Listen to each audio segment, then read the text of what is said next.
তুমি যে নূরের নবী, নিখিলের ধ্যানের ছবি, তুমি না এলে দুনিয়ায় আধারে ডুবিত সবই।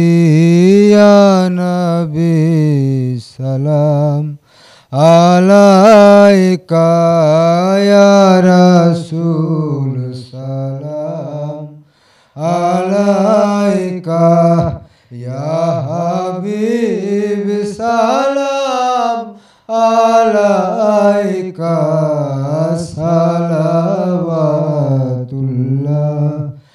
আলাইকা, ইয়া নবী সালাম আলাইকা, ইয়া রাসূল সালাম আলাইকা, ইয়া হাবিব সালাম আলাইকা, সালাওয়াতুল্লাহ আলাইকা। সঙ্গীতটা কোথাও একটা যেমন আমাকে খুব শান্তি দেয়, সেই জায়গা থেকে মানে আমিও চেষ্টা করি, মানে আমার গান বাজনাগুলো ওরকম হয়ে যায় যে যেটা একটু ঠান্ডা প্রকৃতির, একটু শান্ত, মানুষকে একটু শান্ত করতে সাহায্য করতে পারে।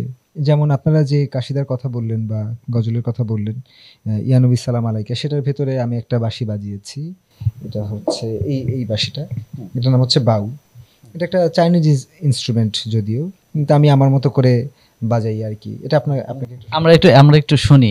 এটা খুব মানে খুব হৃদয়ে যে লাগে এর সুরটা, আমরা একটু শুনবো আপনার কাছ থেকে। অবশ্যই।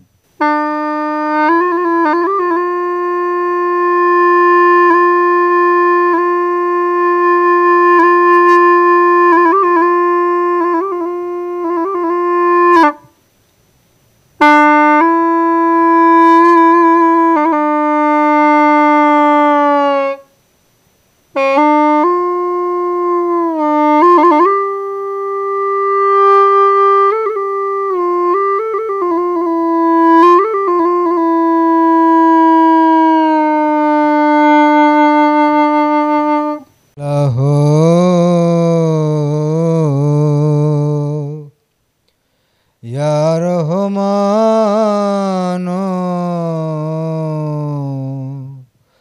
ইয়া রহিম,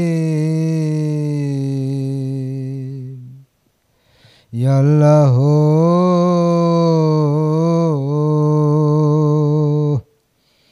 ইয়া রহমান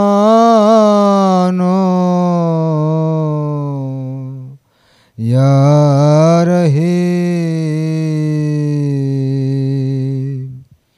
তোমারে পাইবার আসে আসমান জমিন কান্তাসে। কবে শুরু করলেন এই সঙ্গীত চর্চাটি? আপনার মানে পরম্পরা থেকে পেয়েছেন কিনা, বা নিজে থেকে শখ করে আজকে প্যাশনে দাঁড়িয়েছে? আচ্ছা, পরম্পরা থেকে যদি বলি, আমার এক চাচা খুব ভালো সে কাওলি গাইতে পারে। তারপরে আমার এক চাচা বেশ ভালো রকমের সুন্দর বাঁশি বাজাতো। উনি বেতার শিল্পীও ছিলেন একটা সময়। তো যদিও তাদের কাছ থেকে কোনো সে অর্থে হাতেখড়ি হয়নি, কিন্তু ওই যে ছোটবেলা থেকে চাচাকে দেখতাম বাঁশি বাজাতে, সেই নিয়ে বাঁশির প্রতি একটা আগ্রহ। যদিও চাচা আমাকে কখনো শেখায়নি যে বাঁশিটা বাজাও বা এরকম করো, এই নিজে নিজে থেকে দেখতে দেখতে একটা আগ্রহের জায়গা তৈরি হওয়া। আর আমার বাবা, তিনিও হচ্ছে মানে তার কলেজ জীবনে হচ্ছে মঞ্চনাটকের সাথে জড়িত ছিলেন। আমার মা, উনি ব্র্যাক স্কুলের শিক্ষিকা ছিলেন। তো ব্র্যাক স্কুলের শিক্ষিকাদের যেটা করতে হয় যে একই শিক্ষককে মানে গান, কবিতা, ছড়া, শরীর চর্চা থেকে শুরু করে সবকিছু শেখাতে হয় আর কি।